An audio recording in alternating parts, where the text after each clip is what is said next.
बिस्मिल्लाहिर्रहमानिर्रहीम, अस्सलामुअलैकुम, good morning. 24/9 में मैं हूं आपके साथ सीमन हाशमी। अस्सलाम वालेकुम और मैं हूं अबूज़र मुअज़्ज़म। आप सबको गुड मॉर्निंग। से आपको गुड मॉर्निंग, उम्मीद करते हैं दिन आपका खैर से गुजरे। और उसके साथ साथ जी जो कि एक्सपेक्टेड था वही हुआ कि पहले सिंध में सख्त लॉकडाउन लगा और उसके बाद अब मुख्तलिफ शहरों में NCOC ने ऐलान कर दिया है, जिसमें पंजाब के शहर हैं और गिलगित बल्तिस्तान के शहर हैं, जहाँ पर अब सख्तियाँ मज़ीद की गई हैं इंडोर डाइनिंग और दीगर सख्तियों के साथ अब लोगों को मज़ीद एहतियात की लिए कहा गया है। बिल्कुल, कल ये अनाउंसमेंट असद उमर साहब ने कर दी और इसी के साथ आज प्रोग्राम में हम इस पर भी बात करेंगे और भी बहुत कुछ है जो आपको बताएंगे।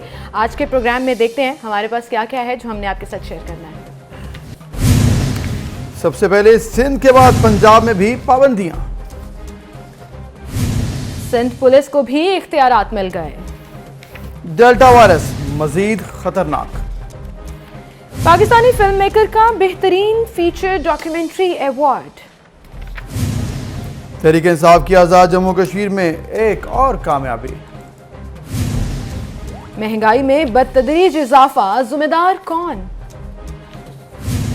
सफर मुश्किल हो सकता है लेकिन नामुमकिन नहीं। जी, ये थी हमारी टॉप स्टोरीज। और इससे पहले कि हम अपनी प्रोग्राम के रनडाउन की तरफ जाएं, कल एक इंतहाई अफसोसनाक खबर जब सामने आई तो वो मुसलसल हाइप भी पकड़ती जा रही थी। लाहौर जैसा शहर हो अबू, ज़रा आप सोचें, एक मेट्रोपॉलिटन सिटी जहाँ पर सेफ सिटी कैमरास भी हैं, सिक्योरिटी इतनी हाई अलर्ट है, पुलिस ये दावा करती है कि हम बहुत एक्टिव हैं। उस शहर के एक ऐसे एरिया में 4 बच्चियां गायब हो जाएं और अब तक उनका सुराग ना लगाया जा बिल्कुल इंतहाई अफसोसनाक ये वाक़या पेश आया जी हंजरवार के इलाके में लाहौर में, जहाँ पर 2 बहनें हैं, उनके हमसाए हैं, वो भी लड़कियां हैं, 2 हैं। उन चारों लड़कियों का अगवा हुआ है या फिर वो गुमशुदा हैं या क्या मामला, अभी तक पुलिस सुराग नहीं लगा सकी। वालिदैन ने उनके जो है पुलिस से रब्ता किया लेकिन पुलिस अब तक कोशिश कर रही है कि उनको ढूंढ ले। लेकिन ये बड़ी परेशानी की बात है कि 2 दिन गुजर गए हैं, अब उनके साथ अल्लाह उनकी हिफाजत करे, कुछ उनके साथ हादसा ना पेश आया हो तो फिर बड़ी परेशानी बढ़ जाती है और पुलिस के ऊपर मज़ीद जिम्मेदारी आती है कि 2 दिन गुजरने के बावजूद भी क्यों नहीं सुराग लगाया। बिल्कुल। और फिर हम ये बात करते हैं कि बेटियां पैदा होने पर माँ बाप परेशान क्यों होते हैं या रोते क्यों हैं। वो असल वजह ये होती है कि महफूज नहीं है इस सोसाइटी में बच्चियां, और ख़ास तौर पर ओवर द ईयर्स जिस हद तक ये केसेस वो अगवा के हों, वो ज़्यादती के हों, वो बदफेली के हों, जिस तरह से बढ़ते जा रहे हैं। अब देखिए कितने मासूम ये बच्चियां हैं जिनका 2 रोज़ से कोई पता नहीं चल सका और पुलिस तो अपनी कार्रवाई कर रही है, CCTV कैमरास की मदद से भी उनको तलाश करने की कोशिश की जा रही है। चाइल्ड प्रोटेक्शन ब्यूरो भी एक्टिव हो गया है, लवाहिकीन से रब्ता कर रहा है। लेकिन आप सिर्फ ये सोचें कि उनकी फैमिलीज के ऊपर क्या गुजर रहा होगा, खास तौर पर वो खानदान जिसमें एक ही खानदान की 2 बच्चियां गायब हैं। और इसके साथ साथ ये भी है कि अब पुलिस जो है इलाके की वही नहीं मुतहरिक है, जिस तरह से आपने बताया कि चाइल्ड प्रोटेक्शन ब्यूरो और CCTV कैमराज और सेफ सिटी अथॉरिटी भी इस वक्त मुतहरिक है, देख रही है। लेकिन बात यह है कि वो मिल भी जाएँ, लेकिन ये 2-3 दिन बाद अगर कोई इनके दरमियान कोई हादसा हो गया हुआ तो वो फिर जो उसके आफ्टर इफेक्ट्स होते हैं, जो उसके इम्पैक्ट्स होते हैं, वो किस कदर होते हैं। और यही हुआ है कि अक्सर हमने जो उस दिन कसूर की खबर की, इसके अलावा दीगर शहरों में कराची से भी जो खबर आ रही है कि वहाँ पर मुलजिम जो है उसकी निशानदेही कर दी गई है, बल्कि वो सामने भी ये सारा मामला आ गया। तो फिर होता क्या है कि हादसा होते हैं, रेप केसेस होते हैं, अगवा के बाद कत्ल किया जाता है, तो फिर उसके बाद हमारी सोसाइटी के अंदर मजीद परेशानी में इजाफा हो जाता है। बिल्कुल, 2 दिन उन बच्चियों के साथ क्या गुजरा कोई नहीं जानता और अब जल्द अज जल्द अगर वो बाजियाब हो जाएं, ये दुआ है हमारी अल्लाह ताला से, क्योंकि ऐसा बहुत होता है कि आप पूरा इन्वेस्टिगेशन करने की कोशिश भी कर रहे होते हैं और नहीं या तो पता लगाया जा सकता अगवाकारों का, या उस वक्त तक टाइम इतना गुजर चुका होता है कि फैमिली जो है वो इफेक्ट हो जाती है। तो हमारी दुआ है कि जल्द अज जल्द जो है वो फैमिलीज को उनकी बच्चियां मिल जाएं और बगैर किसी हादसे के मिल जाएं। और खुदारा मैं पेरेंट्स से हाथ जोड़कर रिक्वेस्ट करूंगी कि अपनी लड़कियों और लड़कों का खास तौर पर ख्याल रखें, जिनकी उम्र कम है, जो नासमझ हैं, मत निकालें उनको घरों से बाहर, क्योंकि कोई उनकी हिफाजत नहीं कर सकता सिवाय आपके।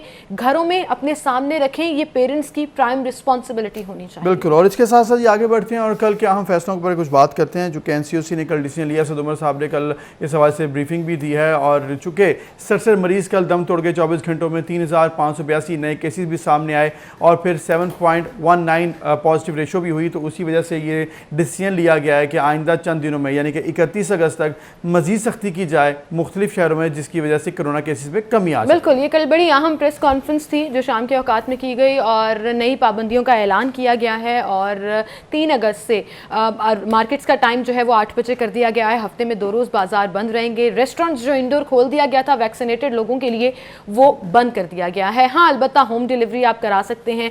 छुट्टी किस दिन करनी है इसका फैसला खुद जो है वो सूबे करेंगे। पब्लिक ट्रांसपोर्ट 50% कर दिया, दफातर में हाजिरी 50% कर दिया। इस पर हम बात करेंगे। पार्लिमानी सेक्रेटरी हेल्थ नौशीन हामिद हमारे साथ मौजूद हैं।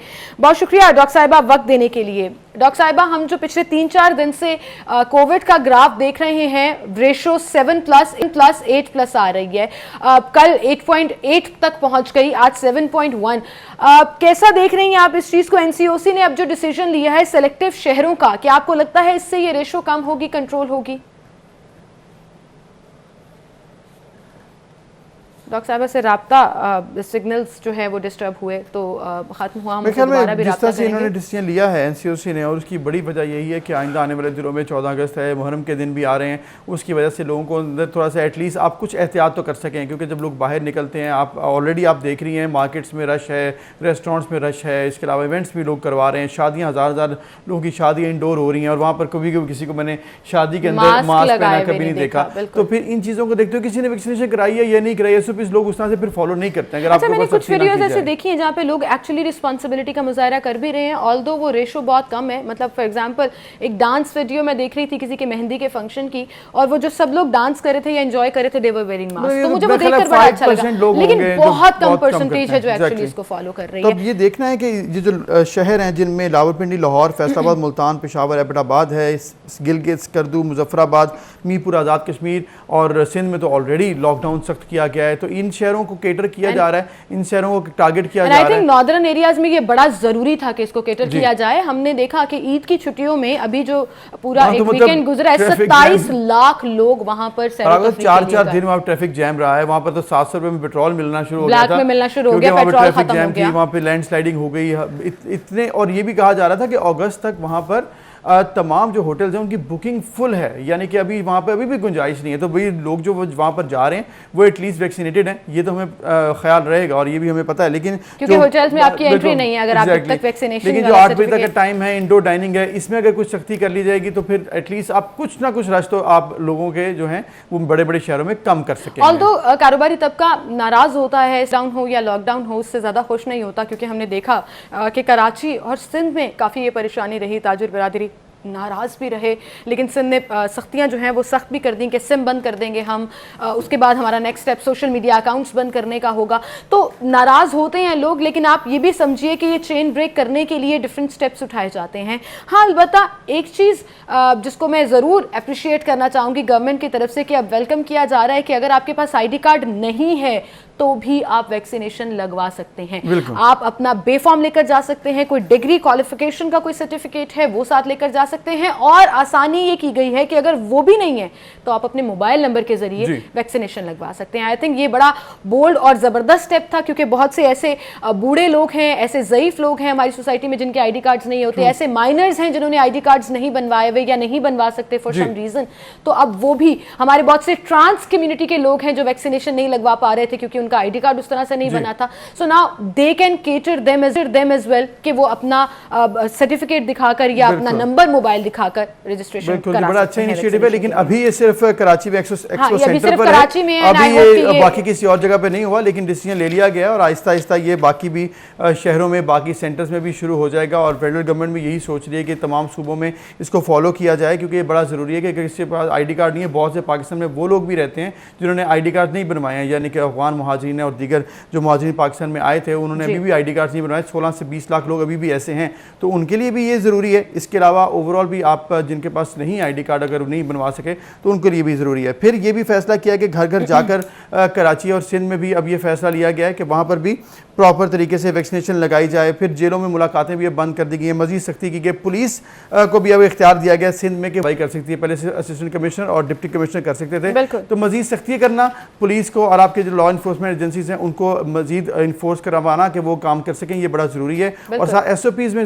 अगर आप इंश्योर कराते हैं और सख्ती करते हैं तो दैट इज़ वेरी नाइस कि आप मजीद मामला को बेहतर कर रहे हैं। एनी पर्सन ऑन हैंड अगर आप उसको यूटिलाइज कर रहे हैं, जितनी ह्यूमन पावर होगी उतनी आसानी भी होगी। लेकिन फिर कुछ लोग नाराज़ भी हो जाते हैं, कुछ लोग परेशान भी हो जाते हैं कि क्यों चेक कर रहे हैं जी, हमारा वैक्सीनेशन सर्टिफिकेट क्यों चेक कर रहे हैं, और इस तरह क्यों हो रही है, तो आपने कल देखा एक और वीडियो भी आई जब सिंध में ट्रैफिक वार्डन और वहाँ के जो रहनुमा हैं पाकिस्तान तहरीक इंसाफ के और एंकर भी हैं आमिर लियाकत साहब, किस तरह से झड़प हुई और वो तमाम इंसिडेंट हमने देखा कि कैसे he was actually literally shouting on that person जिसने यूनिफॉर्म पहना हुआ था। मैं हमेशा ये कहती हूँ कि ठीक है गलती हो सकती है, लेकिन भीड़ चाल में आप किसी की यूनिफॉर्म का रिस्पेक्ट नहीं कर रहे हो, चाहे वो गलत भी है, you can point it out proof के साथ, इंस्टेड कि आप सिर्फ शाउट करते रहो। कि अगर उन्होंने रिश्वत भी मांगी है, अगर उसने रिश्वत किया है, तो फिर भी ऐसे होना चाहिए था कि उनके खिलाफ जो है अगर वो कुछ कार्रवाई करना चाहते तो पुलिस को बुलवाते, वहाँ पर वीडियो बनवा ली थी। तो खुद से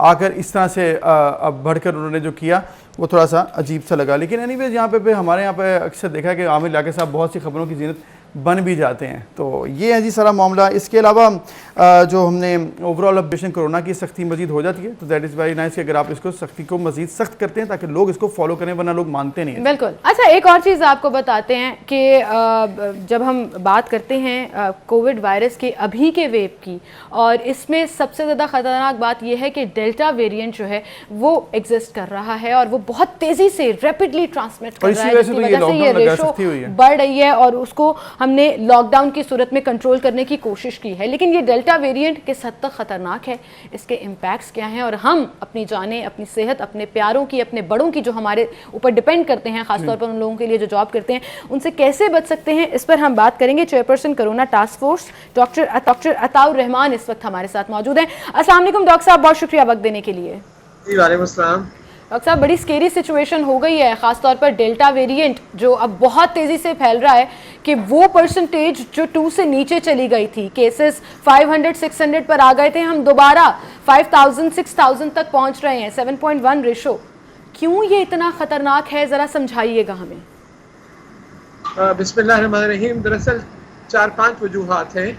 एक तो आपने देखा कि जैसे जैसे ये शक्ल बदल रहा है तो ज़्यादा जो ख़तरनाक वेरिएंट्स हैं वो छाते जा रहे हैं और जो पहले वाले वेरिएंट्स थे वो दबते जा रहे हैं, और यही सूरत हाल अल्फ़ा, बीटा और अब ये डेल्टा वायरस की है।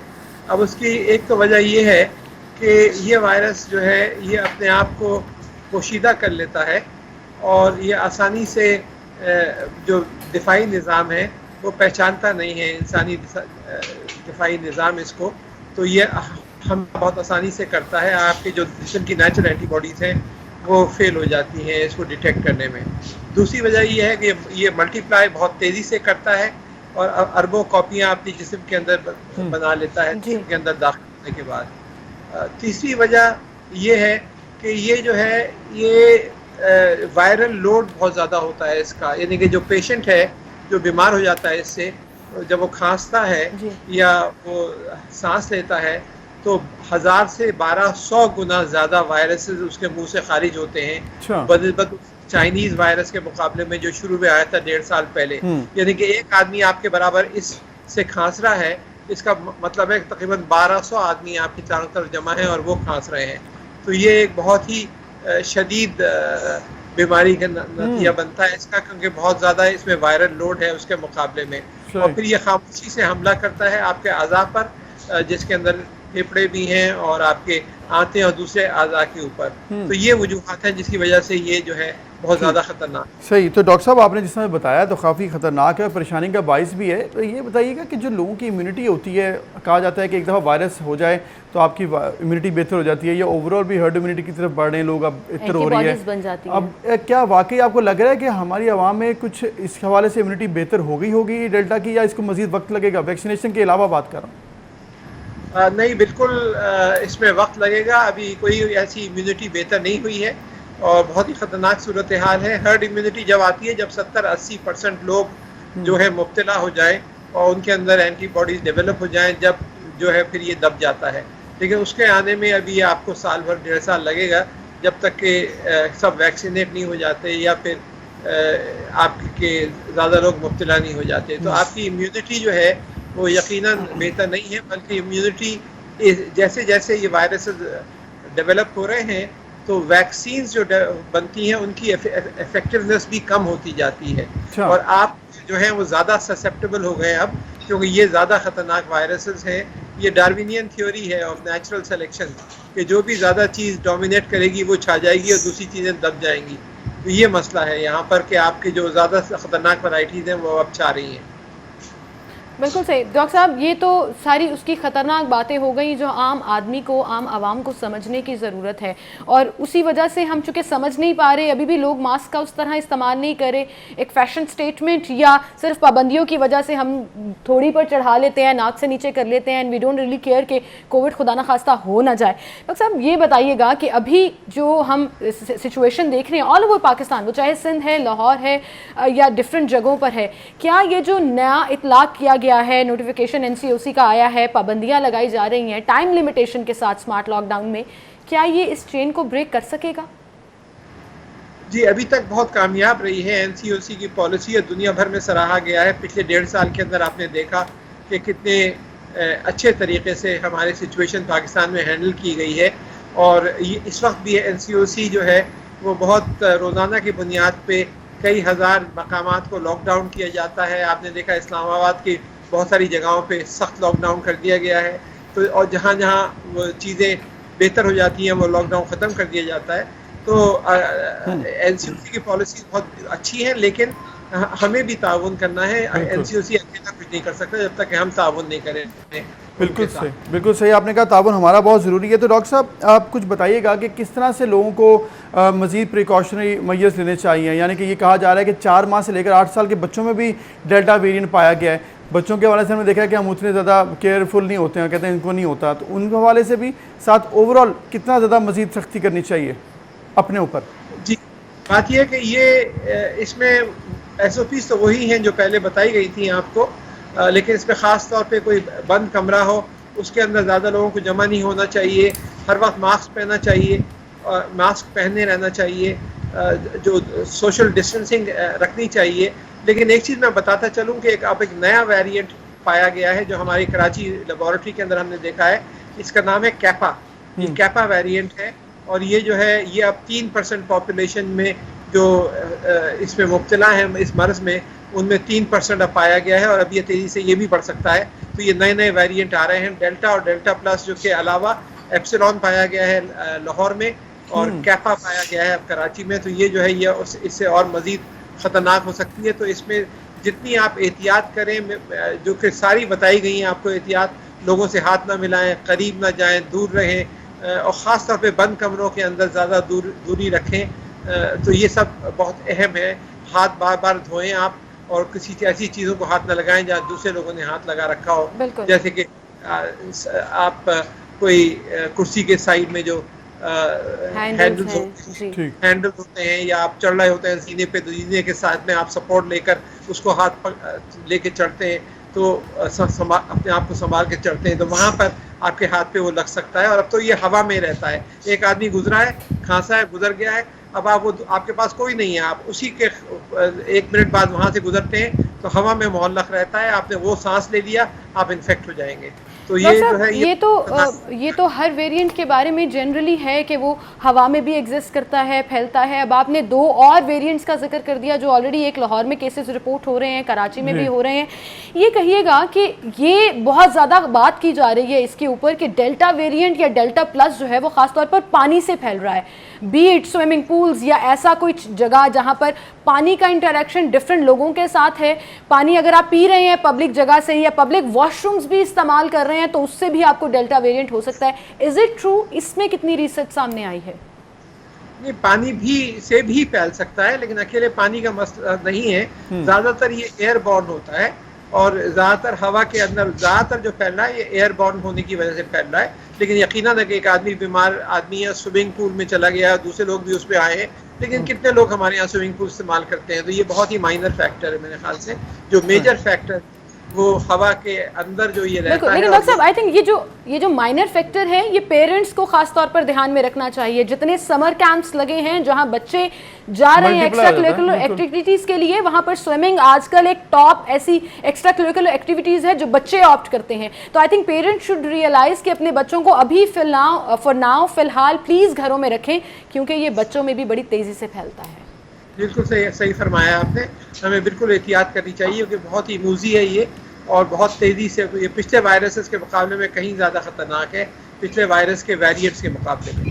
सही। डॉक्टर साहब, आपने जैसे बात की है डेल्टा के हवाले से, आपने कहा कि मज़ीद 2 वेरिएंट्स भी आ गए हैं, तो ये स्टडी कैसे हो रही है, किस बुनियाद पे हो रही है, और ये क्या बताया जा सकता है, जैसे डेल्टा तो कहते हैं भारतीय वेरिएंट है, ये नए 2 वायरस हैं, ये कहाँ से आए हैं?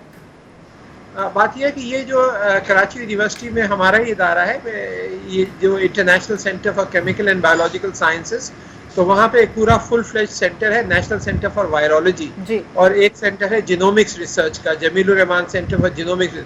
तो वहाँ पे इसकी जेनेटिक एनालिसिस बाकायदा की जाती है। ये 30,000 मॉलिक्यूल्स आपस में जुड़े हुए हैं, तो कहाँ कहाँ पे तब्दीलियाँ आ रही हैं उसकी जेनेटिक एनालिसिस से पता चलता है कि ये कहाँ पे इसमें वेरिएशन आ गई हैं, और फिर इसका ओरिजिन जो है कि कहाँ से ओरिजिन है वो भी पता चल जाता है, क्योंकि दूसरा मुकाबला करते हैं इसके जेनेटिक स्ट्रक्चर का उन जेनेटिक स्ट्रक्चर से जो दूसरी जगहों से, दूसरे ममालिक से रिपोर्ट किए गए, तो उससे पता चलता है कि इसका ओरिजिन। डॉक्टर साहब बहुत शुक्रिया आपका, आप हमारे साथ डेल्टा वेरिएंट के हवाले से अगर आपकी कोई भी कंफ्यूजन है तो वो क्लियर हो गई। एयरबॉर्न होता है, कैसे हमने अपने आप को बचाना है, और डेल्टा के अलावा 2 और वेरिएंट जो बहुत तेजी से फैल रहे हैं यहाँ पर, हल उसका सिर्फ ये है कि आपने अपने आप को बचा कर रखना है, जितने SOPs हैं उनको फॉलो करें। बिल्कुल, और SOPs को फॉलो करने के लिए मजीद सख्ती भी की गई है। इस पर हम बात करेंगे। डॉक्टर नौशीन हामिद साहिबा हमारे साथ मौजूद हैं, पार्लियामानी सेक्रेटरी हेल्थ हैं, क्योंकि NCOC ने कल बड़े बड़े फैसले दोबारा से किए। डॉक्टर साहब बहुत शुक्रिया, आपने वक्त दिया। जैसे कि हम बात कर रहे थे, NCOC ने कल डिसीजन ले लिया, क्या ये एक्सपेक्टेड था? सिंध में तो लगाया गया है, लेकिन एक ऐसा लगा है कि अचानक से ये फैसला ले लिया गया बाकी शहरों के लिए भी। देखिए जी, अचानक तो फैसला नहीं होता, क्योंकि जब इस किस्म की पेंडेमिक होती है और इसमें वेव्स की फ्लक्चुएशन होती है, केसेस किसी वक्त बढ़ रहे होते हैं, कम, तो ये फैसले जो हैं ये इवॉल्विंग सिचुएशन होती है, उसके मुताबिक किए जाते हैं। और जिस तरह से हम देख रहे थे कि पिछले 2 हफ्ते 2.5 हफ्ते से केसेस में मुसलसल इजाफा हो रहा था और सिचुएशन जो है वो थोड़ी सी तशवीशनाक तरफ जा रही थी, तो ये बिल्कुल एक्सपेक्टेड था कि अगर ये कंट्रोल ना हुआ, जो SOPs जिनके ऊपर हुकूमत ने इशू किए थे और अवाम उस पर उस तरीके से अमल दरामद नहीं कर रही थी, तो ये बिल्कुल एक्सपेक्टेड था। और ये वार्निंग भी दी जाती थी कि अगर लोगों ने SOPs पे अमल ना किया तो फिर हमें ज़्यादा स्ट्रिक्टर मेजर्स लेने पड़ेंगे, क्योंकि जिस तरह पिछली 3 वेव्स में भी आपने देखा है कि जब एक खास लिमिट को पॉजिटिविटी रेशियो क्रॉस कर जाता है, जैसे 8 से ऊपर अगर जाता है, तो उसके बाद फिर हम लोगों को थोड़ा सा स्ट्रिक्टर मेजर्स लेने पड़ते हैं। बिल्कुल सही डॉक्टर साहिबा, और ये बड़ा कैलकुलेटिव डिसीजन होता है जब भी NCOC अनाउंस करता है, लेकिन चूंकि रेशो मुसलसल बढ़ रही है, अभी डॉक्टर अता से बात हो रही थी, डेल्टा प्लस और 2 और वेरिएंट्स भी एग्जिस्ट कर रहे हैं, स्पेशली कराची एंड लाहौर में, जहां पर जीनोटाइप हो रहा है और फिगर आउट किया जा रहा है कि ये कौन सा वेरिएंट है। सो क्या अगर खुदा ना खास्ता ये रेशो बढ़ती चली गई आगे, तो मजीद सख्तियां एक्सपेक्टेड हैं? क्योंकि सिंध और कराची ने तो डिसाइड कर लिया कि हम इसकी चेन ब्रेक करेंगे टिल 8 अगस्त। क्या NCOC भी इस पैरामीटर के ऊपर चल रहा है कि रोज पर रोज कैलकुलेट किया जाएगा और फिर डिसाइड किया जाएगा? जी बिल्कुल, NCOC का मकसद ही ये है कि वो डेली बेसिस के ऊपर डाटा को स्टडी करते हैं और बिल्कुल आइडेंटिफाई करते हैं कि कौन से एरियाज हैं जहाँ पे केसेस बढ़ रहे हैं, और हर एरिया को डिफरेंटली डील किया जाता है। तो अभी जिस तरह से आपने देखा है कि 4 शहरों को पंजाब में, 2 शहरों को KP में, और इसी तरह से सिंध के 2 शहरों को, तो ये टारगेटेड अप्रोच होती है और डिपेंड कि पॉजिटिविटी रेशियो किस शहर में कितना है। तो बिल्कुल अकॉर्डिंग टू द सिचुएशन, क्योंकि हर ऑप्शन टेबल के ऊपर होती है और जिस तरह जरूरत पड़ती है उसको इस्तेमाल किया जाए। सही। डॉक्टर साहब, जिस तरह से आपने बताया कि टारगेटेड है, तो ऑब्वियसली जो शहरों में ये किया गया है उधर ज़्यादा सख्ती की जाएगी।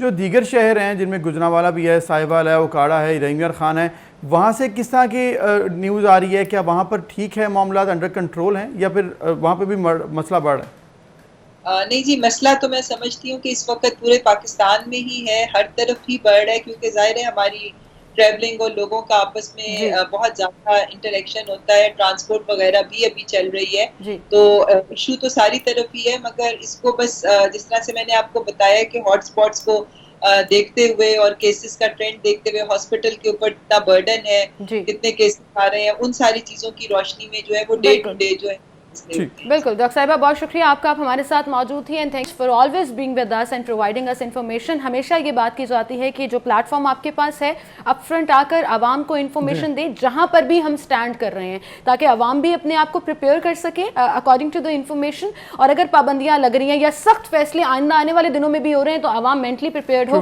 बिकॉज स्पेशल प्लेटफॉर्म से जो स्पेसिफिक प्लेटफॉर्म है वहां से आपको बताया बिल्कुल। जाए। और इसके साथ साथ एक बात बड़ी इंपॉर्टेंट की कि बाकी शहर जिधर अभी सख्ती नहीं की गई वहाँ पर ये ऐसा नहीं है कि कोरोना खत्म हो गया, वहाँ पर भी सख्ती हो सकती है, तो एहतियात आपने करते रहनी है। बिल्कुल, एक ब्रेक लेते हैं, फिर हाजिर होंगे।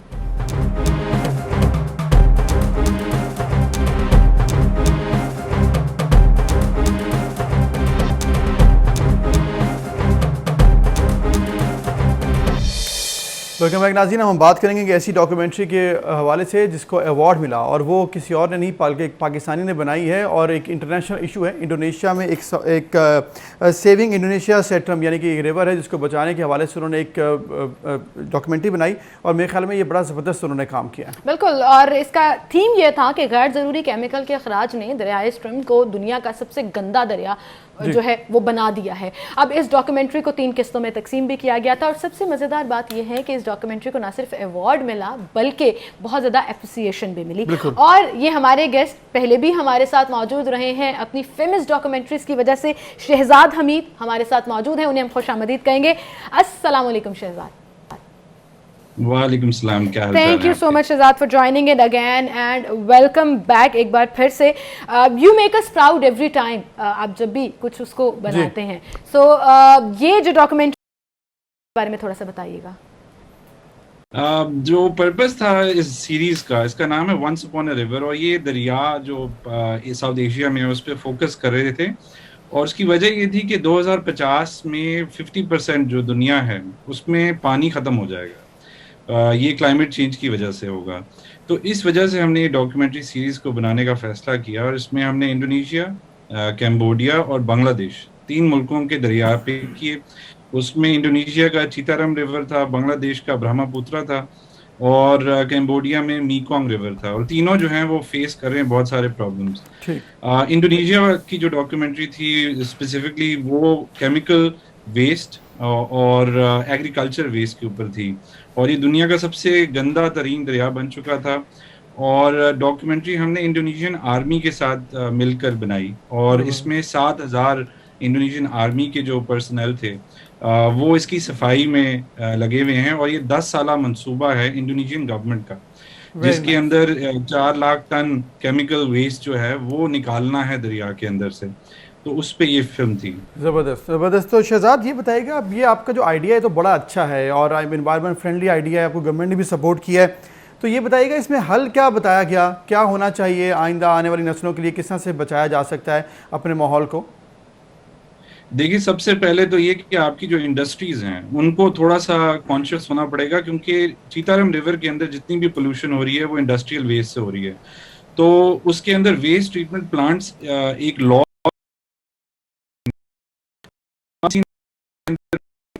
फाइन किया जाता है। इसी तरीके से दुनिया भर में जितनी पोल्यूशन पाकिस्तान में भी अगर होती है तो इंडस्ट्रीज बहुत ज्यादा अहम रोल प्ले करती हैं इसके अंदर। और वेस्ट ट्रीटमेंट एक बहुत कॉस्टली प्रोसेस है, तो गवर्नमेंट को इसके अंदर थोड़ा बहुत फाइनेंसिंग करनी पड़ती है, आपको मोटिवेट करना पड़ता है इंडस्ट्रियलिस्ट को, क्योंकि उनका मेन पर्पस है कॉस्ट में अपनी कट करना। और कॉस्ट उसी तरीके से कट होती है जब आप जो अपनी जो ट्रीटमेंट है वो ना करें।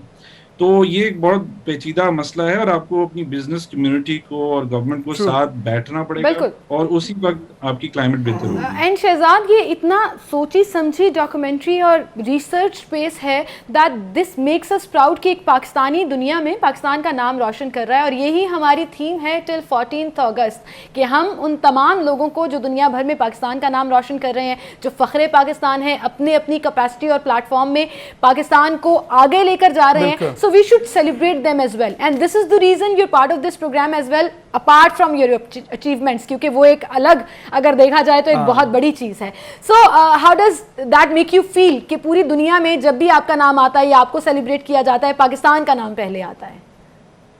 देखिए, बहुत खुशी होती है पाकिस्तान का नाम रोशन करते हुए। पाकिस्तान दुनिया भर में फेमस भी है कुछ वजूहात की वजह से, तो उसको काउंटर करना और वो भी आर्ट्स और कल्चर की उसके अंदर बहुत अहम वो रोल है, क्योंकि उसमें आप पाकिस्तान का सॉफ्टवेयर साइड दिखाते हैं। लोगों को पता लगता है कि पाकिस्तानी जो है वो डिफरेंट फील्ड्स में compete कर सकते हैं, और ना सिर्फ compete कर सकते हैं, विन भी कर सकते हैं। बिल्कुल। और इसीलिए इंडिया के अंदर ये इसने अवार्ड जीता है, और इसमें एक पॉजिटिव मैसेज दिया है। बहुत खुशी की बात है, आपकी वजह से हम जो है फ़ख्र महसूस कर रहे हैं आप पर भी और टैलेंट पर भी। बहुत ज़बरदस्त परफॉर्मेंस आपने दिखाई है और इंशाल्लाह आप ऐसे ही दिखाते रहेंगे। बहुत शुक्रिया शहजाद, आपने हमें वक्त दिया। You guys make us proud. और मुझे ऐसा लग रहा है कि मेरी अबूजा के साथ इतनी ज़्यादा सिंक्रोनाइजेशन हो गई है कि कपड़े मैच करने के साथ साथ हमारे जुमले भी मैच होना शुरू हो गए हैं। एक साथ हम बोलते हैं तो ब्रेक एक साथ लेनी है या मैं ले लूं? एक ब्रेक लेते हैं फिर हाजिर होंगे।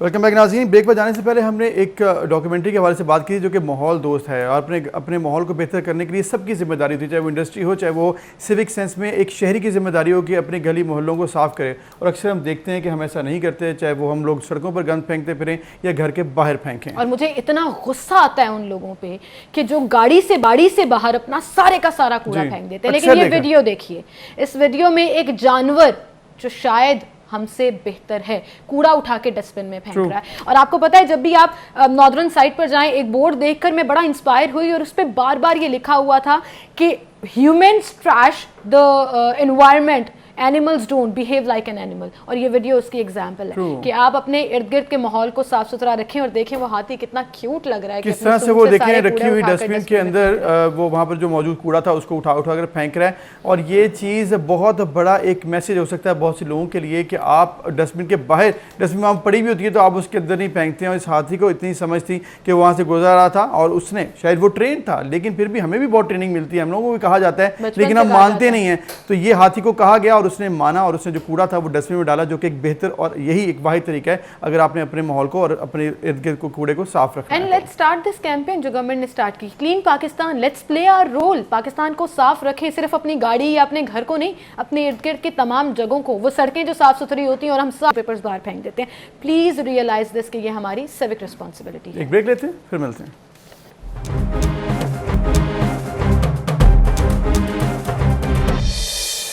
वेलकम बैक नाज़रीन। हम बात करेंगे कुछ पॉलिटिक्स की और पाकिस्तान पॉलिटिक्स में एक अहम पार्टी नून लीग। पॉलिटिक्स की इतना कुछ होता है, अभी भी आप कुछ कह रहे हैं, आपको और होता तो बहुत कुछ है, लेकिन कल स्टेटमेंट्स आती हैं, इतने लोग बातें करते हैं, इतनी प्रेस कॉन्फ्रेंसेस होती हैं। वाकई बहुत कुछ होता है, लेकिन जो कुछ कल हुआ है वो ऐसे लगा कि खासा जो है इंपॉर्टेंस इख्तियार करके, खासकर नून लीग के लिए, क्योंकि मियां शहबाज शरीफ ने जो एक इंटरव्यू दिया उसमें उन्होंने कहा कि अगर हम बेहतर हिकमत अमली अपनाते तो 2018 में हम पार्टी में दोबारा से मतलब वज़ारत उज़्मा हमारे पास हो सकती थी, हुकूमत हमारी हो सकती थी। लेकिन कल मियां नवाज शरीफ ने उस हवाले से ट्वीट किया, ऐसा लगा कि वो उसका जवाब था, वो चाह रहे थे कि उसी तरह से हम चलेंगे जैसे उनकी पॉलिसी इस वक्त है।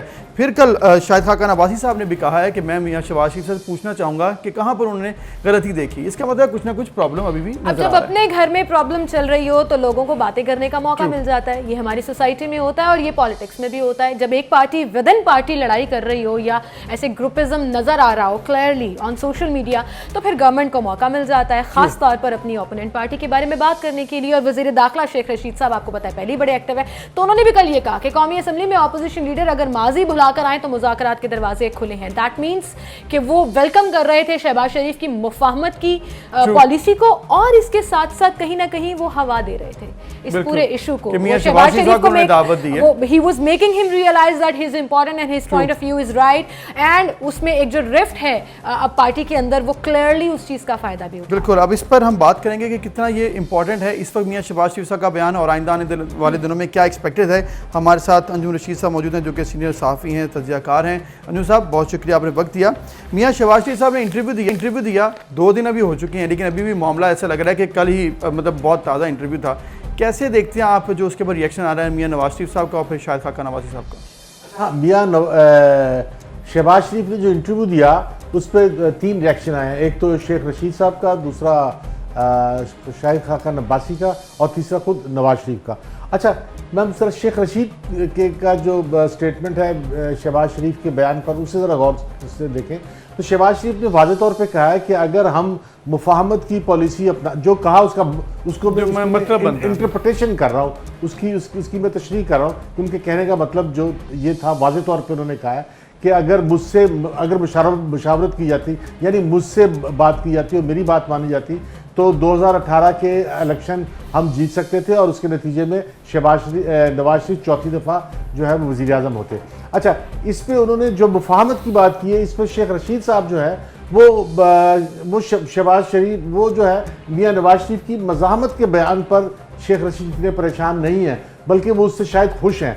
लेकिन जो उन्होंने बयान दिया कि मुस्लिम लीग नून की मुफाहमत और मज़ाहमत दोनों बयानिए जो हैं वो दफन हो चुके हैं, वो उससे कोई फ़ायदा नहीं होगा। यानी वो जो मज़ाहमत है उससे तो बिल्कुल वो खौफज़दा नहीं है। उनको पता है कि अगर नवाज शरीफ जो है वो अफ़वाज पाकिस्तान के खिलाफ बयान देते रहे और इदारों से लड़ते रहे, तो इमरान खान और उनकी हुकूमत जो है वो महफूज रहेगी और वो एक पेज पर रहेंगे। लेकिन जो शहबाज शरीफ जो मुफाहमत की बात करते हैं, उससे शेख रशीद साहब बहुत खाइफ हैं। इससे पहले भी वो कह चुके हैं कि शहबाज शरीफ जो है विकेट के दोनों तरफ खेलते हैं। यानी उन्हें इस पर एतराज़ है कि वो फ़ौज के साथ, इदारों के साथ मुफाहमत की बात क्यों करते हैं, क्योंकि मुफाहमत की वजह से जो है वो उन्हें पता है कि वो उनके शरीक बन जाएंगे।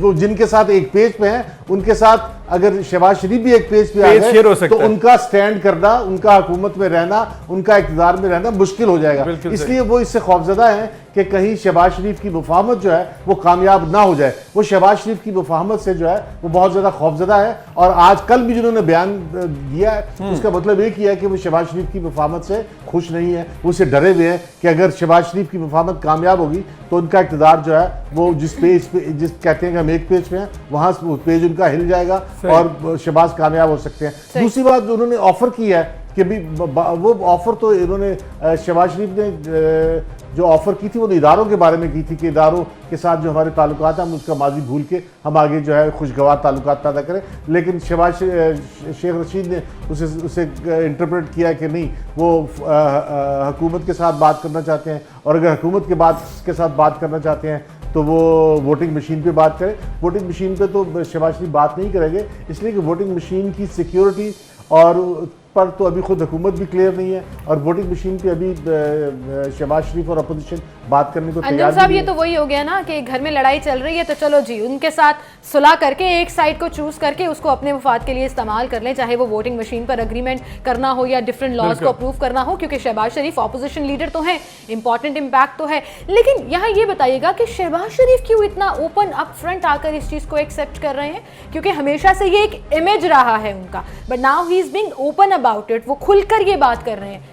What do you think कि वो बचाना चाह रहे हैं अपनी साइड को, क्योंकि जितने अरसे से वो पाकिस्तान में हैं, केसेस चल रहे हैं, वो अंडर ऑब्वियसली इन्वेस्टिगेशन के चक्कर में अंदर भी रहे हैं, सो क्या आपको लग रहा है कि वो अपनी पोजीशन और अपने आप को बचाना चाह रहे हैं? अब देखिए, मुस्लिम लीग नून के अंदर जो अरकान पार्लियामेंट हैं, जो कौमी असम्बली की और सूबाई असम्बलियों के अरकान हैं, वो उनकी बहुत बड़ी तादाद बहुत वाज़े तौर पर जो है वो मुफाहमत चाहती है। वो चाहती है कि इलेक्शन 2023 का इलेक्शन जो है वो उसमें हिस्सा लें और फिर इक़्तिदार में आए। वो इक़्तिदार में आने के लिए मुफाहमत चाहते हैं। उनको मालूम है कि मुफाहमत के बगैर इक़्तिदार में नहीं आया जा सकता। इसलिए शहबाज शरीफ जो है वो उन अरकान असम्बली को रिप्रेजेंट करते हैं, जो मुस्लिम लीग नून की जो है वो एक बहुत बड़ी मेजॉरिटी है। लेकिन दूसरी तरफ जो है वो लेकिन ये जो मुफाहमत का बयान है, इस पर भी इसको भी जो है नवाज शरीफ अलाउ करते हैं कि ये बयान भी जारी रहे।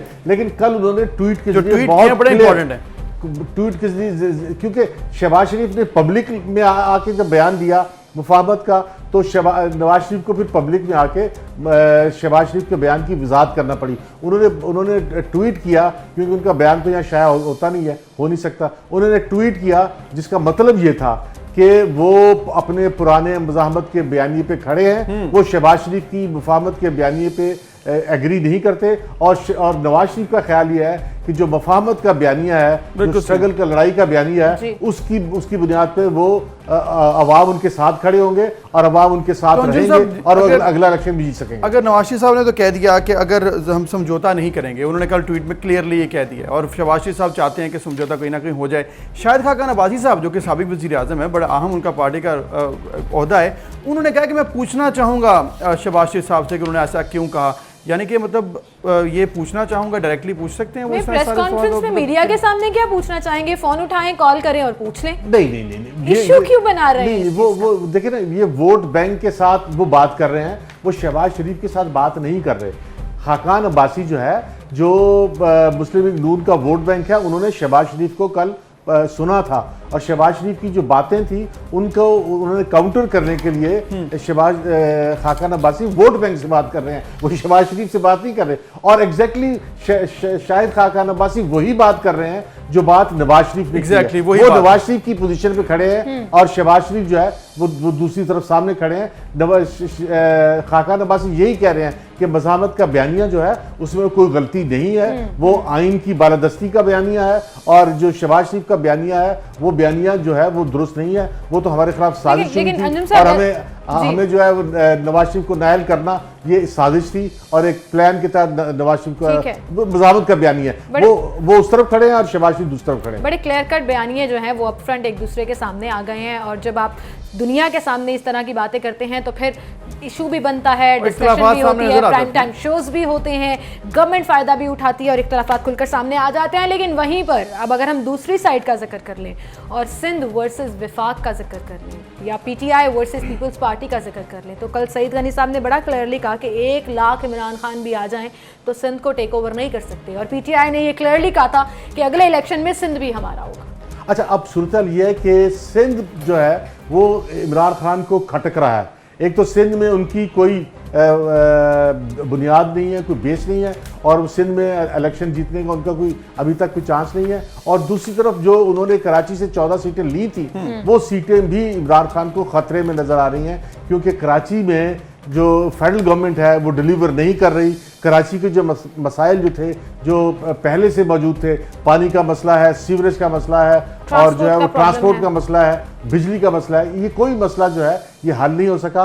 और इन्हीं मसाइल के हल के लिए जो है कराची के अवाम ने जो है इमरान खान को वोट दिए थे, और इमरान खान वहाँ पर बेबस नजर आते हैं। इस बेबसी की वजह से इमरान खान ने जो है वो कोशिश की है कि सिंध के अंदर अपने रूट बनाएं, अपनी जड़ें फैलाएं और अपनी पार्टी को वहाँ खड़ा करें ताकि सिंध से कुछ सीटें ले सकें। इसके लिए उन्होंने जो है वो अरबाब रहीम को वजीर का ओहदा बना दिया वहाँ के लिए। अच्छा, अरबाब रहीम जो है वो पीपल्स पार्टी के जो बदतरीन मुखालिफ हैं और जो बदजुबानी की हद तक मुखालिफ है वो उनमें शामिल है। लेकिन अरबाब रहीम, मेरा ख्याल ये है कि जो पीपल्स पार्टी के हल्के हैं वो इस पे बहुत परेशान नहीं है। उनका ख्याल है कि अरबाब रहीम जो है वो अवाम के अंदर, सिंध के अवाम में कोई पॉपुलर फिगर नहीं है, इसलिए वो कोई अगर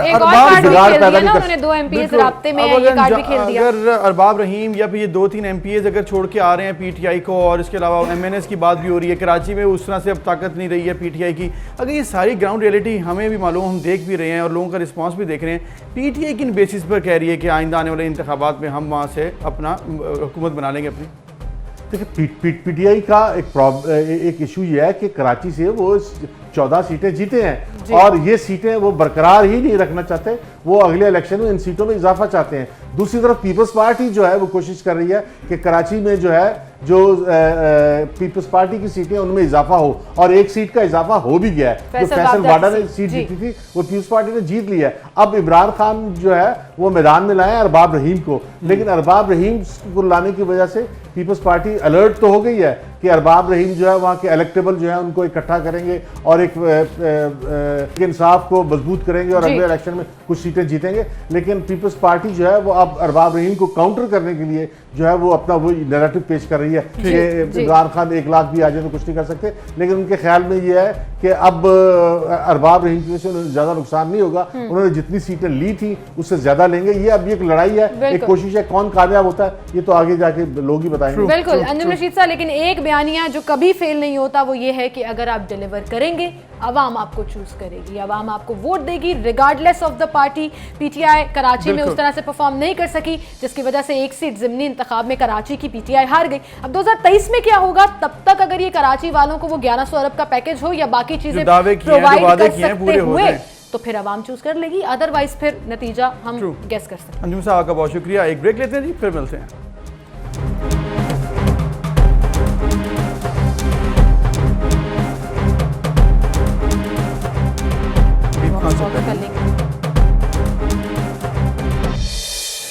वेलकम बैक नाज़रीन। लास्ट वीक हमने एक देखा, बड़ा अफसोसनाक खबर ये थी कि यूटिलिटी स्टोर्स पर जो सब्सिडी थी गवर्नमेंट की वो एक दफ़ा कम की गई, जिसमें आटा, चीनी, घी, बेसिक ज़रूरियात थी, और उससे ऊपर ये परेशानी में इजाफा हुआ कि आपने कीमतें तो बढ़ा ही दी हैं, वहीं पर कराची में अब वो सप्लाई चेन का जो मसला है वो भी बहुत ज़्यादा बढ़ चुका है। चीज़ें अवेलेबल नहीं होती हैं, जितनी डिमांड है उतनी सप्लाई नहीं हो पाती है। अवाम इस हवाले से क्या कहती है, मैं और अबूज़र नहीं बताएंगे, आपको अवाम खुद बताएगी। चीज़ मौजूद नहीं है और आगे कितनी ख्वारी करके आते हैं, जो ये तंग करते हैं उनको तो बात ही अलग है। गरीब बंदे हैं, खाने के लिए नहीं मिलता। और ये यूटिलिटी स्टोर पे इमरान खान ने ये जो तमाशे लगाए हुए हैं उससे क्या मिलेगा हमें, कि पता नहीं कहाँ से जलालत आए हुए हैं। अभी देखो लाइनों में लग जाएंगे, अपनी मर्जी से चीज़ देंगे, वरना बोलेंगे जाओ ख़त्म हो गई। हम मेरान टाउन से आए हैं, आटा चीनी के लिए भी सस्ता मिलेगा, भाई मिलता नहीं। आटे पे भी 75 रुपये बढ़े हैं और उस पे चीनी पे भी 15 रुपये बढ़े हैं। अफसोसनाक ये बात कि एक तो रेट्स भी बढ़ गए हैं, ऊपर से शेयरिंग को मिल भी नहीं। कराची पाकिस्तान का सबसे बड़ा शहर है और वहाँ के जो शहरी हैं वो इस कदर परेशान हैं कि लंबी लाइनें तो बात की बात है, जब चीज़ें मिल रही हों वहाँ पर तो बंद हैं बाकायदा यूटिलिटी स्टोर्स की, यहाँ पर सप्लाई है ही नहीं। बिल्कुल, सप्लाई है ही नहीं है, चीज़ें मिल ही नहीं रही हैं, आवाम परेशान है। और फिर आप देखेंगे किस तरह से शेल्फ्स खाली पड़े हैं। और ये वो अब ये दाल मसूर का शेल्फ है कि एक दाल रोटी खाना और सब्सिडाइज प्राइस पर लेना भी शायद गरीब की पहुंच से बाहर हो गया है। हबीब खान हमारे साथ मौजूद हैं कराची से। हबीब, बताइएगा क्या सिचुएशन है इस वक्त कराची में, और यूटिलिटी स्टोर्स पर क्यों ये डिमांड एंड सप्लाई का इशू बहुत बढ़ता जा रहा है? चले सब्सिडी तो डिस्कस की जा सकती है, अवेलेबल तो हों चीज़ें। बिल्कुल सीमन, देखें यूटिलिटी स्टोर्स पर कीमतों के हवाले से तो एक अलग मसला है, लेकिन जो एक सबसे बड़ा और अहम मसला इस वक्त शहर कायद में जो देखने में आ रहा है, शहर के मुताबिक यूटिलिटी स्टोर जो हैं जिसमें सप्लाई चेन का जो मसला है वो बड़ा देखने में आ रहा है। गुज़िश्ता तकरीबन 1 माह का अरसा गुजर गया है और शहर के यूटिलिटी स्टोर्स पर जो बुनियादी अशिया की सप्लाई है, जिसमें बिलखुसूस आटा, चीनी और घी, ये 3 एक ऐसी ज़रूरत की चीज़ें हैं जिसके लिए शहरी यहाँ ख़रीदने के लिए आते हैं। और इस वक्त भी मेरे अकब में जो यूटिलिटी स्टोर है ये कराची के चंद बड़े यूटिलिटी स्टोर्स में शुमार होता है, लेकिन इस वक्त तकरीबन 10:30 बजे तक का वक्त हो चुका है और यहाँ पर आटा, चीनी और घी तीनों चीज़ें मौजूद नहीं हैं। और ना ही इस वक्त तक ये बताया जा रहा है कि सप्लाई कब तक आएगी और कितने बजे तक शहरियों को इन चीज़ों के लिए जो है वो ख़रीदारी के लिए यहाँ पर दस्तयाबी हो सकेगी। ये एक ऐसा मसला है जो कि गुज़िश्ता 1.5 माह से तकरीबन हम देख रहे हैं कि रमज़ान में थोड़ी बहुत सप्लाई मुतासिर थी, लेकिन उसके बाद से एक ऐसा सिलसिला शुरू हुआ है कि शहर में जी बुज़ुर्ग, आपने इस कहा कि 1 महीने से चल रहा है, मसला तो हुआ, अब आटा, चीनी, घी के अलावा बाकी यूटिलिटी स्टोर के ऊपर तो लग रहा है कोई गया ही नहीं है, खाली पड़ा हुआ है। हमने एक देखी थी कि शेल्फ पे दाल, मसूर वगैरह भी चीज़ें अवेलेबल नहीं है, यानी कि ओवरऑल भी सप्लाई का मसला है या सिर्फ आटा, चीनी और घी का ही मसला है? देखिए अब उधर सबसे ज़्यादा जो मसला होता है वो तो आटा, चीनी और घी पे ही होता है। दालें जो शहरी यहाँ पर आते हैं ख़रीदने के लिए सब्सिडाइज रेट के लिए आते हैं, लेकिन जैसे जैसे यूटिलिटी स्टोर्स पर अब कीमतों में रोज़ाना की बुनियाद पर हम देख रहे हैं कि एक मार्केट प्राइस और एक यूटिलिटी स्टोर की जो प्राइस है उसमें कोई ख़ास फ़र्क रहा नहीं है। तो शहरी जो है वो यूटिलिटी स्टोर पर अमूमी तौर पर जो ख़रीदारी करने आते हैं वो आते हैं आटा, दाल और घी के लिए, आटा, चीनी और घी के लिए। तो दालें यहाँ पे ख़रीदी जा रही थी, लेकिन इस वक्त जो सूरत हाल है वो बिल्कुल आप सही कह रहे हैं कि शहर में दालों की जो शॉर्टेज है वो दाल मूंग हो, दाल मसूर हो, दाल चना हो या इसके अलावा दीगर जो चीज़ों की सप्लाई है वो खासी हद तक मुतासिर दिखाई दे रही है। यूटिलिटी स्टोर जब इंतज़ामिया है मुख्तलिफ़ इलाकों में, हम उनके पास जाते हैं, उनसे बात करते हैं, तो वो ये कहते हैं कि हम दीगर चीज़ें भी ख़रीद के लेके आते हैं, सप्लाई मंगवाते हैं, लेकिन हमारी जो बुनियादी ज़रूरत की चीज़ें हैं वो बिक जाती हैं, शहरी हमसे दीगर चीज़ें ख़रीदते नहीं हैं, इसलिए कुछ शेल्फ खाली हो जाते हैं, बाकी चीज़ों की सप्लाई बंद हो जाती है। तो ओवरऑल एक अजीब सही रुझान शहर में। इस तरह का क्राइटेरिया रख देना, ये मेरिट सेट कर देना कि आपको बाकी चीज़ें भी खरीदनी हैं या 2000-3000 से ज़्यादा की शॉपिंग करेंगे तो आपको सब्सिडाइज चीज़ें जो हैं वो मिलेंगी, ये तो बड़े अरसे से चला आ रहा है और यूटिलिटी स्टोर इंतजामिया इसको डिफेंड भी करती है। समहाउ और दी अदर उनका पॉइंट वैलिड भी लगता है, बट सिरे से चीज़ें अवेलेबल ही ना होना, आटा ना होना, चावल ना होना, घी तो चलो ब्रांडेड वहाँ पर पड़ा होता है, दालें अवेलेबल ना होना, ये तो ऐसा लग रहा है कि काल पड़ गया है। मतलब लिमिट कर देना या स्टॉक जल्दी खत्म हो जाना इज अनदर थिंग, बट होना ही ना सिरे से अवेलेबल। बिल्कुल इस सबसे बड़ा जो अहम मसला है वो यही है कि सप्लाई का जो बहाना है यूटिलिटी स्टोर्स करते इंतज़ामिया भी करती दिखाई देती है, और जब इधर आगे पीछे मालूम किया जाता है तो वो ये कहा यह जाता है कि जैसे गुज़िश्ता हफ्ते भी एक जहाज़ है यूनिटी नाम का जो कि कराची पोर्ट आया, और उसके बाद ये बताया गया कि तकरीबन 33,000 टन चीनी जो है वो इम्पोर्ट कराई गई है, और उसके ज़रिए कराची के जो बिलखुसूस यूटिलिटी स्टोर्स हैं सप्लाई शुरू की गई है। लेकिन उसके बावजूद हम देख रहे हैं कि आज अगस्त के 3 दिन गुजर चुके हैं, जुलाई के भी तकरीबन 4 दिन गुजर चुके हैं, तकरीबन 1 हफ्ते से ज़ायद का वक्त गुजर चुका है। लेकिन कराची के यूटिलिटी स्टोर्स पर जो सप्लाई का इशू है वो वैसे का वैसा ही है, और शहरी घर खाली हाथ लौटने पर ही मजबूर है। 200 से कम जो है वो चीनी की थैलियाँ आती हैं। ये सूरत हाल परेशानी की बात हबीब ने जिस तरह से बताया, और बड़ा दुख हुआ ये देखकर कि शहरियों को एक तो सब्सिडी आपने पहले ख़त्म कर दी, फिर आपने सप्लाई नहीं दी है, और ये सिर्फ यूटिलिटी स्टोर्स का हाल नहीं है, सिमिल ओवरऑल मार्केट में जो सिचुएशन है,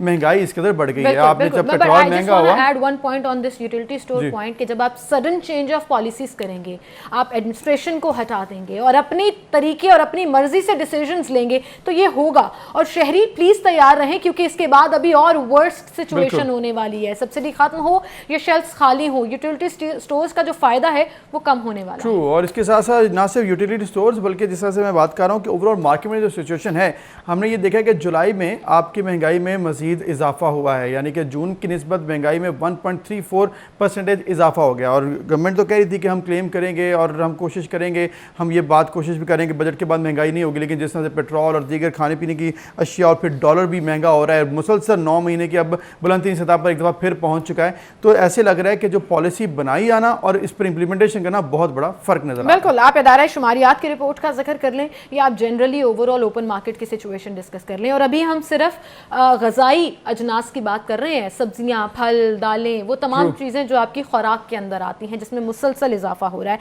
हमारे साथ इकोनॉमिस्ट डॉक्टर एहसन मौजूद हैं, उन्हें हम खुशामदीद कहेंगे, उनसे बात करेंगे। डॉक्टर साहब बहुत शुक्रिया वक्त देने के लिए। मुसलसल महंगाई ऊपर जा रही है, ग्राफ ऊपर जा रहा है, तहरीक इंसाफ गवर्नमेंट वर्सेस महंगाई की ये बहस नहीं है, लेकिन लोगों की कुव्वत खरीद कम होती जा रही है। अब लोग बेचारे अपने खाने के लाले पड़े हुए हैं, 2 वक्त की रोटी से 1 वक्त की रोटी के ऊपर आ गए हैं। ये सिचुएशन आपको क्या क्लियर होती हुई कभी नजर आ रही है? देखें, ये इसको बहुत वाज़े अंदाज में ये कहा जाए कि कोई दिन या तारीख दे दी जाए कि इस तारीख को महंगाई कम हो जाएगी, ऐसा तो कतई मुमकिन नहीं है। मैं एक मरतबा फिर यही कहूँगा कि, और पहले भी जो कि मैं आपके प्रोग्राम में कह चुका हूँ कि प्राइम मिनिस्टर को चाहिए कि तमाम तर मसरूफियात को कम करके सबसे ज़्यादा तवज्जो जो है वो महंगाई को कम करने की जानिब दिया जाए। अब चूँकि इस वक्त एक बहुत अहम पेशरफ जो है वो भी अगस्त के आखिर में दिखाई देगी, जिसमें IMF की किस्त की रकूमात का जो है वो सरकारी खजाने में दाखिल होना शामिल है। और इसके अलावा जो 3-4 चीज़ें जो बड़ी अहम हुई हैं इसी गुज़िश्ता चंद दिनों के अंदर, उसमें एक तो ये है कि कुछ कंपनियां जो हैं मकामी उनको बड़े भारी मुनाफे हुए हैं। इसके अलावा एक्सपोर्ट्स जो हैं वो उनमें 17.30% जो है वो इजाफा देखा गया है। लेकिन अनफॉर्चुनेटली इसमें एक क्वेश्चन मार्क जो रेज होता है, वो हमेशा लोग मुझसे पूछते हैं कि डॉलर जो है इसकी जो उड़ान है वो क्यों काबू में नहीं आ रही है, और अगर तमाम इशारे जो हुकूमत और उसके वज़रा बताते हैं अगर वो दुरुस्त हैं तो रुपए की कीमत में कमी क्यों आती है। तो मैं ये सिंपली समझता हूँ कि इसके 2 हिस्से हैं जो कि आम आदमी के इल्म के लिए भी काफ़ी होंगे, और मैं समझता हूँ कि आइंदा के लाएअमल के लिए भी इस पर अगर गौर किया जाएगा तो वाज़ेह जवाब मिल सकता है। पहला हिस्सा ये है कि जितने डॉलर्स हमारे पास आते हैं खजाना में, अगर उससे ज़्यादा खर्च हो जाए तो रुपए की कीमत जो है वो हर सूरत में कम होना होती है। हम चूँकि एक बहुत बड़ा मार्केट साइज़ है, या वो दूसरा इसका पहलू है, हमारी ज़रूरियात है, हमारी ज़रूरियात में पाम ऑयल है, हमारी ज़रूरियात में चाय की पत्ती है, हमारी ज़रूरियात में दीगर ऐसे बहुत से खाम माल हैं, मशीनरीज हैं, सीड्स हैं, जैसे पोल्ट्री को सोयाबीन सीड और सोयाबीन मील चाहिए होता है फीड के लिए, और तभी पोल्ट्री चल रही है, तो उसके लिए हमें ज़रूरी अदायगियाँ करना पड़ती हैं। बल्कि पिछले दिनों तो हुकूमत को गंदम भी जो है वो इम्पोर्ट करना पड़ी है ना चाहते हुए।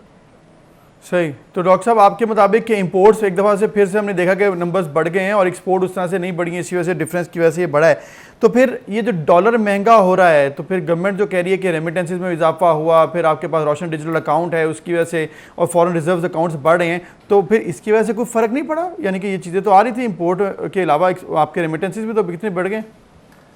देखिए नहीं, एक बात तो ये दुरुस्त है कि 1.9 अरब था 30 जून तक। ये मैं समझता हूँ कि पाकिस्तान की तारीख में ये सबसे कम खसारा था, जिसे करंट अकाउंट डेफिसिट या करंट अकाउंट खसारा कहा जा सकता है, क्योंकि इंपोर्ट जो है वो भी एक नागजीर चीज है। इस बात का एतराफ जो है वज़ीर-ए-आज़म पाकिस्तान इमरान खान ने कल अपनी स्पीच में खुद किया है। उन्होंने कहा कि हम एटम बम तो बना पा रहे हैं, लेकिन हम कुछ छोटी छोटी अशिया भी नहीं बना सकते। अब चूंकि ये प्रोडक्शन साइड की एक बात है, और ये चूंकि नेशनलाइजेशन, फॉरेन करेंसी अकाउंट जो है उसको फ्रीज करना, कोऑपरेटिव स्कैंडल, ये 3-4 ऐसे बड़े मामला आ चुके हैं तारीख में, जिसको अभी तक मैं समझता हूँ कि पाकिस्तानी इकोनॉमी जो है वो भी रिवाइव नहीं कर सकी है। और इसके लिए जो है अब जिन इकदाम की जरूरत है, मुझे तो ऐसा साउंड होता है कि प्राइम मिनिस्टर को भी उसका अदराक हो गया है। और उन्होंने कल बिरमिला एक बात कही है कि जिसको शायद मीडिया ने इस तरह कवर नहीं किया। उन्होंने इतराफ किया है कि हमारे सिस्टम में बहुत सारे लॉक्स हैं, हमारे सिस्टम में बहुत सारी ऐसी रुकावटें हैं जिसकी बुनियाद पर मैन्युफैक्चरिंग और सनती पैदावार जो है उसको हम बहुत ज्यादा बढ़ा नहीं पा रहे, क्योंकि 29.3 अरब की जो है वो तरसीलातें ज़र हुई हैं। जी डॉक्टर साहब, लेकिन मेरा एक बड़ा वैलिड सवाल है कि इन तमाम स्टेटमेंट्स और बयानात पे who is he actually blaming? Does he realise कि उनकी गवर्नमेंट है, पॉलिसीज रिवाइज करनी है तो पाकिस्तान तहरीक इंसाफ और इमरान खान साहब ने करनी है, अवाम को रिलीफ देना है तो इन्होंने देना है, मेक श्योर करना है कि फैसिलिटीज मिले अवाम को सस्ती चीजों की सूरत में तो गवर्नमेंट ने करना है। क्या अवाम से एक्सपेक्ट कर रहे हैं वो ये तमाम चीजें? नहीं, बिल्कुल ऐसा नहीं है। देखिए ये कोई इकोनॉमी का जो बूस्ट जो है, जिसके नतीजे में रुपए का जो है ना उसकी कदर बढ़ जाए और डॉलर कम हो जाए, ये देखें, ये इसके लिए बहुत बड़ी मेगा एफर्ट्स चाहिए। इसके लिए हमें हमारे मुल्क को एनर्जी चाहिए, और फिर जो मेड इन पाकिस्तान है, जो सनतें बना सकती हैं, उसको कम से कम हम दुगना पैदावार कर सकें, जो आलमी मंडी है उसमें दुगना शेयर ले सके, तभी जाकर होगा ना। लेकिन इसमें अवाम ने देखे, अवाम ने इसमें मैं समझता हूँ बड़ी ईमानदारी से बात कहता हूँ, कुछ नहीं करना। गवर्नमेंट को अपनी गवर्नेंस जो है उसको बेहतर बनाना होगी, इसमें कोई शक नहीं है। जी बिल्कुल। टमाटर की एक बात शायद आप कहीं कह रहे थे अभी कहीं इस प्रोग्राम में, तो टमाटर और दूसरी चीजें देखें, हमें बतौर अवाम हमें भी कुछ शौर होना चाहिए, और गवर्नमेंट को भी इस बारे में कम जो है ना आगाही मुहिम चलानी चाहिए कि कौन सी चीज जो है वो अब आ रही है, अगेत्री है, और कौन सी चीज जो जा रही है पछेत्री है। देखें कुछ ये सारा साल कहीं दुनिया भर में पैदावार नहीं होती। मैंने टमाटर के मामले में बहुत सारे मामला की स्टडी की, जो बाहर के ममालिक जो हैं वो बाकायदा इसके जो है ना वो अल्टरनेट इसकी बनाकर रखते हैं। डॉक्टर साहब की बात बिल्कुल ठीक है, बड़ा वैलिड पॉइंट है। Import export policies, production policies, agriculture policies, ये बनाना बड़ा है और प्रीएम्प्ट करना बड़ा जरूरी है। किस तरह से प्लान बनाने हैं, फिर उसकी इंप्लीमेंटेशन है, उसमें आपकी एडमिनिस्ट्रेशन है, आपकी गवर्नेंस है, ये तमाम फैक्टर्स जब इन्वॉल्व होंगे तभी आपके लिए एक बेहतर इकॉनमी की तरफ आप जा सकते हैं। सिर्फ अगर आप बात करेंगे कि यूं होना चाहिए तो फिर वो नहीं हो सकता। वो करना आपने है, होना चाहिए, जो भी है डिसाइड आपने करना है। मेगा और स्मॉल प्लान बनाना गवर्नमेंट ने है, एंड गवर्नमेंट अगर ये करे तो शायद हालात और बेहतर हो जाए। एक छोटी सी ब्रेक लेते हैं, फिर हाजिर होंगे।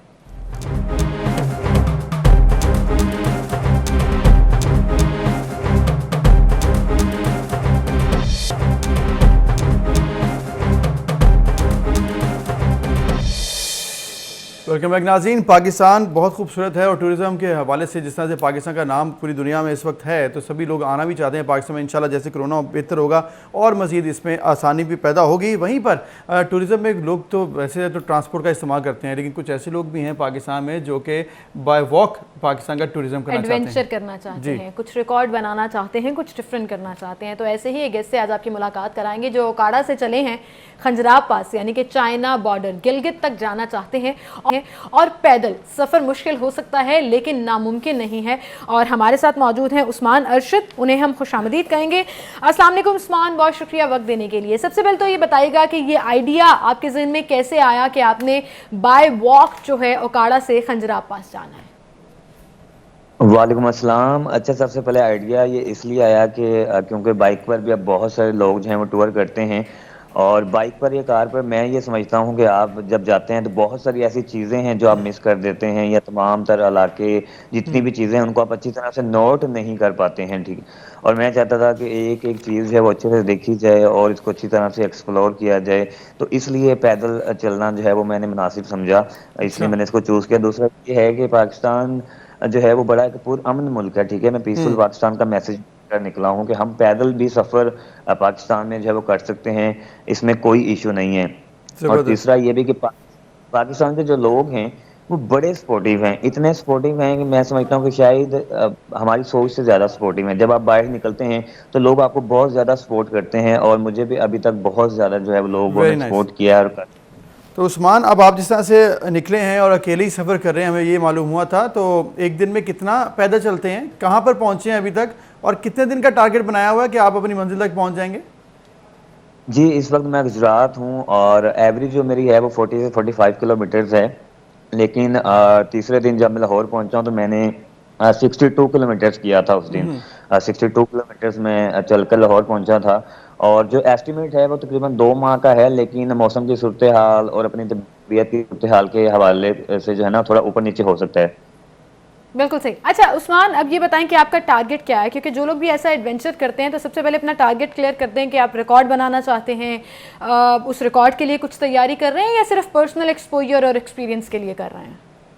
नहीं, रिकॉर्ड कोई नहीं बनाना चाहता, मैं सिर्फ पाकिस्तान में टूरिज्म को प्रमोट करना चाहता हूँ और बताना चाहता हूँ कि पाकिस्तान एक पुरअमन मुल्क है, ठीक है, इसमें कोई मसला नहीं है। वो लोग जो ऐसे ही बोलते रहते हैं ये है वो है, कोई टेंशन नहीं है, ठीक है, आप पुरअमन मुल्क है, आप आएँ, आप घूम सकते हैं। और फिर ये भी कि पाकिस्तान के लोग बड़े अच्छे हैं, बहुत अच्छे लोग हैं, बड़े मोहब्बत करने वाले, हौसला अफजाई करने वाले लोग हैं, ये वो पॉइंट है। रिकॉर्ड ना मैंने सोचा, ना ही मैं कोई बनाना चाहता हूँ। उस्मान, वाकई, और आप पाकिस्तान में रहते हुए इस तरह से सोचना बड़ी अच्छी बात है और पाकिस्तान का नाम रोशन कर रहे हैं, और हमारी यही कोशिश है कि जो लोग पाकिस्तान का नाम रोशन करने के लिए कहीं ना कहीं एफर्ट कर रहे हैं उनसे हम आपके नाज़रीन की मुलाकात ज़रूर करवाते रहें, जैसे कि 14 अगस्त भी आ रहे हैं, उसके हवाले से ये बड़ा अहम भी है।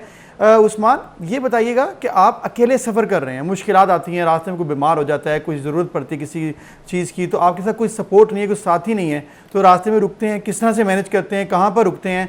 तो फिर पैसे वगैरह भी ऑब्वियसली अरेंज करके इकट्ठे ही निकले होंगे आप, ये सारा ज़रा बताइएगा। जी। अच्छा, ऐसा है कि मैं जब घर से निकलना था तो मुझे ये था कि लोग सपोर्ट करेंगे, लेकिन निकलने के बाद मुझे पता चला कि लोग सपोर्ट नहीं, लोग बेहद सपोर्ट करते हैं। लोगों ने अभी इतनी मोहब्बत दी है, मैं जैसे जैसे आगे जा रहा होता हूँ मुझे आगे से कॉल्स आ रही होती हैं कि आप कहाँ पहुँचे हैं, मिलकर जाना है, खाना मेरी तरफ से, नाश्ता मेरी तरफ से, किसी चीज़ की ज़रूरत है तो वो मेरी तरफ से।